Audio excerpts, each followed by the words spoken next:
فاعوذ باللہ من الشیطان الرجیم بسم اللہ الرحمن الرحیم یا ایہا الذین آمنوا کتب علیکم الصیام کما کتب علی الذین من قبلکم لعلکم تتقون وقال اللہ تبارک وتعالی انا نحن نزلنا الذکر وانا له لحافظون وقال النبی صلی اللہ علیہ وسلم من صام رمضان ایمانا واحتسابا غفر له ما تقدم من ذنبه وقال النبي صلى الله عليه وسلم الصوم لي وأنا أجزي به أو كما قال عليه الصلاة والسلام۔ محترم سامعین، اللہ تبارک تعالی کا بے حد احسان، اس کا کرم، اس کا فضل ہے کہ اللہ تبارک تعالی نے ہم سب کو رمضان المبارک جیسا عظیم برکتوں اور رحمتوں والا مہینہ عطا فرمایا، اور اس مہینے کی جتنی بھی ہم سے گنجائش اور طاقت اور وسعت تھی اتنی قدر کرنے کی توفیق مرحمت فرمائی۔ رب کریم سے دعا ہے کہ رب کریم جو دن بچے ہیں ان کی بھی مزید قدردانی کی توفیق مرحمت فرمائے۔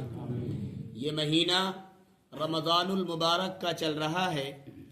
حضرت نبی کریم صلی اللہ علیہ وسلم رمضان سے ٹھیک ایک دن پہلے یعنی 29ویں یا 30ویں شعبان کو حضرات صحابہ رضی اللہ عنہم کو جمع فرماتے تھے، اور جمع فرما کر آپ ان کے سامنے ایک تقریر کرتے تھے۔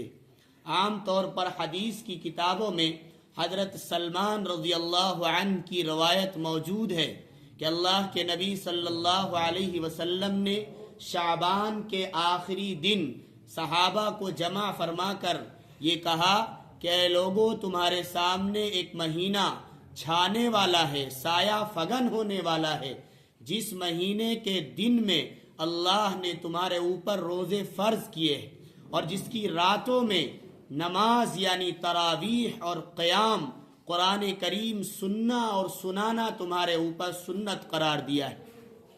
اسی حدیث کے اندر آقا صلی اللہ علیہ وسلم نے فرمایا کہ اگر کوئی شخص اس مہینے کے اندر کسی روزے دار کو افطار کرا دے تو اسے بھی اتنا ہی ثواب ملے گا جتنا روزہ رکھنے والے کو ثواب ملے گا۔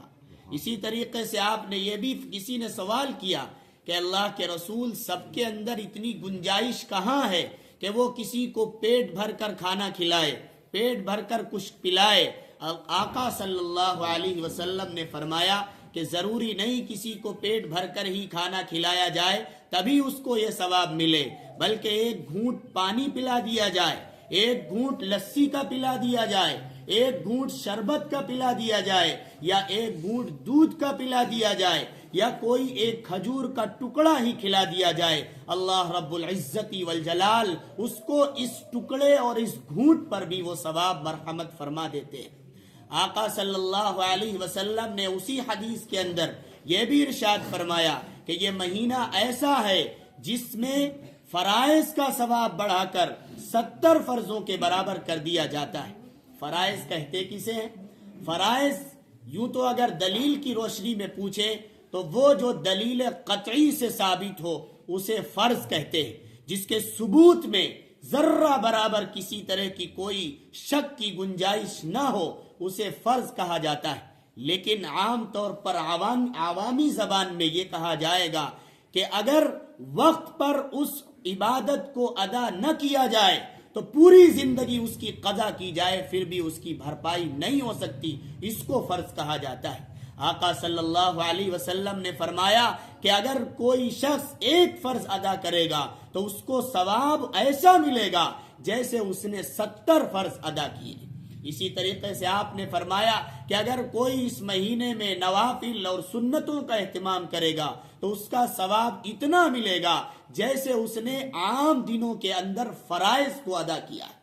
یہ آقا صلی اللہ علیہ وسلم کی ایک مختصر سی تقریر ہے۔ اس کے آگے آپ نے فرمایا کہ اس مہینے کے اندر ایک رات آتی ہے جو 1000 مہینوں سے بہتر اور افضل ہوا کرتی ہے۔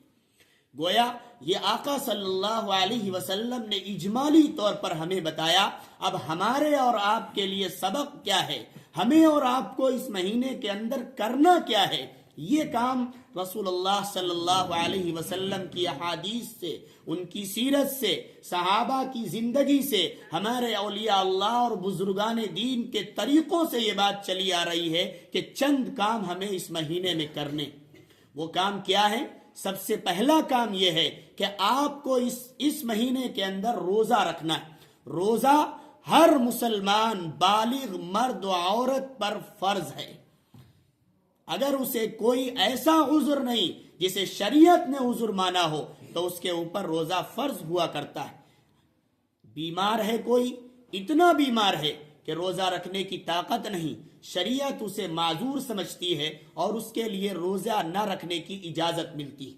اسی طریقے سے اگر کوئی 88 یا 89 کلومیٹر کا سفر کرتا ہے تو وہ شریعت اسے مسافر کہتی ہے اور اس مسافر ہونے کی وجہ سے اسے روزہ نہ رکھنے کی اجازت ملتی ہے.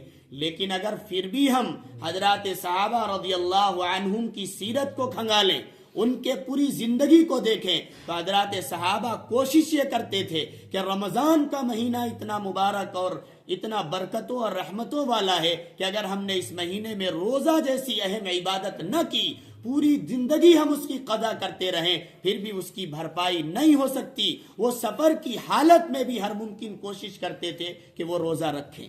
اسی لیے اگر کوئی ایسا سفر کر رہا ہے جس میں اس کو کسی بھی طرح کی کوئی دشواری نہیں ہے، کوئی پریشانی نہیں ہے، تو اسے روزہ رکھنا چاہیے. اسی طریقے سے اگر کسی کو کوئی ایسی بیماری ہے کہ جس میں روزہ رکھنے سے اس بیماری میں فائدہ ملتا ہے تو پھر اسے روزہ چھوڑنے کی اجازت نہیں ہوگی. جیسے کسی کا پیٹ پھول جاتا ہے، گیس بنتی ہے، اسے بیٹھنا دشوار ہوتا ہے تو اس کے لیے حکم دیا جائے گا کہ آپ روزہ رکھیے، آپ کے اس بیماری میں آپ کو روزہ رکھنے سے شفا ملے گی. اس کے لیے روزہ نہ رکھنے کی اجازت نہیں ملے گی بلکہ اس کے اوپر روزہ رکھنے کا حکم دیا جائے گا. اسی طریقے سے ہماری گھر کی عورتیں ہیں جن کے کچھ دن آتے ہیں، ناپاکی کے دن آتے ہیں، ان دنوں میں اللہ رب العزت والجلال نے روزہ نہ رکھنے کی ان کے لیے رخصت دی ہے. اور ان دنوں کی جتنے دن یہ ناپاکی کے دن چلیں گے اس کے بعد روزہ جب گزر جائے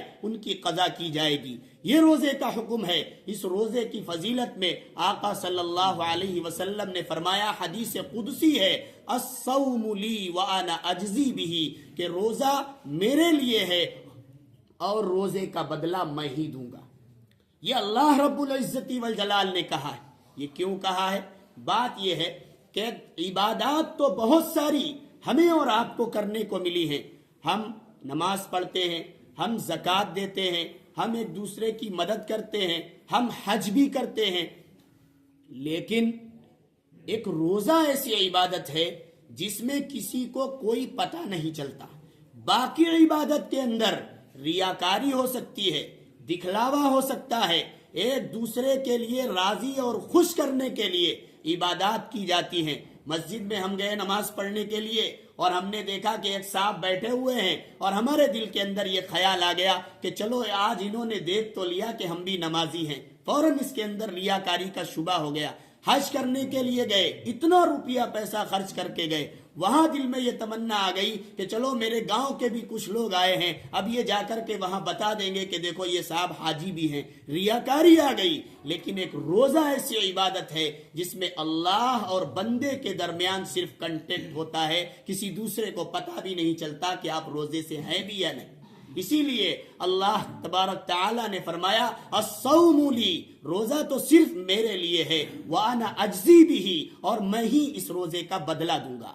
ہر چیز کا بدلہ اللہ رب العزت والجلال نے فرشتوں کو دینے کے لیے مقرر کیا ہے، لیکن اللہ روزے کا بدلہ دینے کے لیے خود اپنے آپ کو آگے بڑھا رہا ہے اور آگے پیش کرنے کے لیے بتا رہا ہے. ایک روایت میں ہے، الصوم لی وانا اجزا بہ، کہ روزہ میرے لیے ہے اور گویا روزے کا بدلہ میں خود ہوں. جب اللہ رب العزت والجلال بندے کو مل جائے پھر اسے کس چیز کی ضرورت ہوا کرتی. یہ روزے کا حکم دیا کیوں گیا؟ اس لیے کہ اس روزے کی وجہ سے ہمارے اندر غمخواری کا جذبہ پیدا ہو، ہمارے اندر قرآن کی جو آیت میں نے پڑھی، یا ایھا الذین آمنوا کتب علیکم الصیام کما کتب علی الذین من قبلکم لعلکم تتقون، کہ تمہارے اوپر روزے اس لیے فرض کیے گئے ہیں تاکہ تم متقی بن جاؤ۔ متقی کہتے ہیں اللہ سے ڈرنے والے کو، متقی کہتے ہیں اللہ کے حکموں پر عمل کرنے والے کو۔ پتہ کیا چلا کہ اگر ہم روزہ رکھیں گے تو ہمارے اندر اللہ کے حکموں پر عمل کرنے کا شوق اور جذبہ پیدا ہوگا اور ہم صحیح معنوں میں متقی کہلانے کے حقدار ہو جائیں گے۔ کیسے؟ اس لیے کہ روزہ ہمیں اور آپ کو یہ بتاتا ہے کہ اللہ نے جو کام ہمیں جس وقت کرنے کو کہے ہیں اس وقت کیا جائے، اور جس وقت جس کام سے اللہ نے منع کیا ہے اسی سے ہم فوراً رک جائیں، اس کا نام روزہ ہے۔ روزہ صحیح معنوں میں صبح سے شام تک نہ کھایا جائے، نہ پیا جائے، نہ خواہشات پوری کی جائے، اس کا نام روزہ نہیں ہے، بلکہ روزہ اصل نام ہے اللہ کی بات ماننے کا، اللہ کے حکم پر عمل کرنے کا، اس کا نام صحیح معنوں میں روزہ ہے۔ اس لیے کہ آپ روزانہ جانتے ہیں کہ سحری کا جب اعلان ہوتا ہے تو اعلان اس طرح ہوتا ہے کہ سحری کا آخری وقت 5:13 پر ہے، مثال کے طور پر۔ تو اس سے پہلے اللہ رب العزت والجلال نے ہمیں یہ حکم دیا کہ آپ 5:10 تک کھاتے رہیے، 11 ہو جائیں کھاتے رہیے، 12 ہو جائیں کھاتے رہیے، اور جیسے ہی 13 آ جائے اب تمہیں کھانا نہیں۔ گویا اللہ کا حکم آ گیا، اب تم کھا نہیں سکتے۔ اللہ کے حکم کو مانو، اگر تم نے اپنی چلائی تو تمہارا روزہ نہیں ہوگا۔ ادھر افطار کا وقت آتا ہے، ہم روزانہ اعلان سنتے ہیں، اذان ہوتی ہے کہ 6:13 پر ہم نہیں کھائیں گے۔ مثال کے طور پر 13 تک ہم کچھ نہیں کھا رہے تھے، اس سے پہلے ہمیں روکا گیا، نہ تمہیں 13 پر کھانا، نہ 12 پر کھانا، نہ 11 پر کھانا، اور جیسے ہی 14 ہوئے فوراً حکم آ گیا میرے بندے اب تم کھا لو۔ روزہ اس کا نام ہے کہ جب اللہ تم سے کہے رک جاؤ تو رک جاؤ، اور جب کہا جائے کہ تم شروع ہو جاؤ تو کھانا شروع کر دو، اس کا نام صحیح معنوں میں روزہ ہے۔ اور پھر یہ 1 مہینے کی ایسی ٹریننگ دی جاتی ہے کہ تمہیں ہر چیز سے اپنے پورے جسم کے اعضاء کی حفاظت کرنی ہے، اپنے کان کی حفاظت کرنی ہے، اپنے ناک کی حفاظت کرنی ہے، اپنے ہاتھوں کی حفاظت کرنی ہے، اپنے ذہن و دماغ کی حفاظت کرنی ہے، اپنے پیروں کی حفاظت کرنی ہے، کہیں ان جسم کے اعضاء سے کوئی گناہ، کوئی کام ایسا سرزد نہ ہو جائے جس سے اللہ ناراض ہوا کرتے ہو۔ پھر یہ ٹریننگ اور یہ پریکٹس کرنے کے بعد یہ چھاپ چھوڑتا ہے رمضان پورے 11 مہینوں کے لیے کہ جس طریقے سے تم نے اس میں زندگی گزاری ایسی ہی زندگی تمہیں 11 مہینے گزارنی ہے۔ تم یہاں جھوٹ نہیں بولتے تھے روزہ رکھ کر کے، تمہیں 11 مہینوں میں جھوٹ نہیں بولنا۔ تم یہاں 11 اس مہینے کے اندر دھوکہ نہیں دیتے تھے، تمہیں آگے بھی دھوکہ نہیں دینا۔ تم یہاں اپنی آنکھوں کا غلط استعمال نہیں کرتے تھے، تمہیں اگلے 11 مہینوں میں بھی غلط استعمال نہیں کرنا۔ تم اپنے جسم کے اعضاء کو ہر اعتبار سے بچاتے تھے کہ کہیں کوئی گناہ نہ ہو جائے، ایسے ہی تمہیں ہر قدم ان 11 مہینوں میں پھونک پھونک کر رکھنا ہے کہ کہیں اللہ کے حکم کی خلاف ورزی نہ ہو جائے۔ ایک بہت مشہور واقعہ ہے کہ غالباً انگلینڈ کے اندر 2 عورتیں تھیں اور وہ کسی آفس میں کام کرتی تھیں۔ ایک عورت مسلمان تھی اور ایک عورت وہ غیر مسلم تھی، دوسرے مذہب کو ماننے والی تھی۔ ایک دن کسی کی غیبت اور برائی وہاں پر ہو گئی تو اس مسلمان عورت نے کہا کہ دیکھو ہمارا رمضان المبارک کا مہینہ چل رہا ہے، ہم اس میں کسی کی غیبت نہیں سنیں گے، ہم کوئی گناہ نہیں کرنا چاہتے۔ اس عورت نے جو غیر مسلم تھی اس نے بڑا پیارا جواب دیا جو ہمارے اور آپ کے لیے بہترین سبق ہے۔ اس نے کہا میری بہن کیا یہ بتاؤ کہ تم اس مہینے میں گناہ سے رکتی ہو؟ کسی کی غیبت نہیں، کسی کی برائی نہیں، کسی کے عیوب بیان نہیں، کسی کی پیٹھ پیچھے برائی نہیں، کسی کو تکلیف نہیں، اسی مہینے میں ہوتا ہے۔ ہمارا مذہب تو یہ کہتا ہے کہ تمہیں پوری زندگی کسی کی برائی نہیں کرنی، کسی کی غیبت نہیں کرنی، کسی کی چغلی نہیں کرنی، کسی کو پریشان نہیں کرنا، کسی کو تکلیف نہیں دینا۔ ہمارا مذہب تو یہ کہتا ہے، اور تم مسلمان ہو، تم مسلمانوں کا مذہب صرف رمضان المبارک ہی ہے جس میں یہ کام نہیں کیے جاتے۔